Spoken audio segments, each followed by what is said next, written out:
मु जुआड़े भी जाऊची आपण दुईकर दर्शन मिलुची।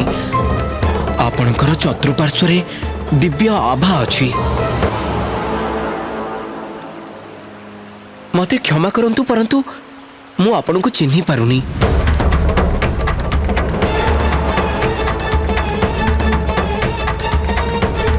मु नर आउ ये होछंती नारायण।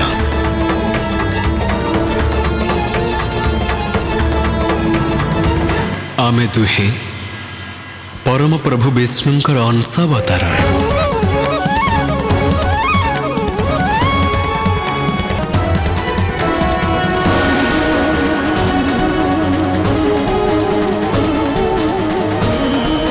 तुमर कुंडलिनी जागृत करबा हेतु नर नारायणଙ୍କ ठाରୁ शिक्षा अनिवार्य।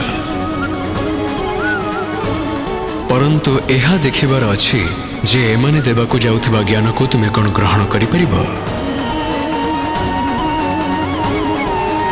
मु तुम पई जे लक्ष्य चिंता करिछि कोन तुमे तार योग्य होई परिबो।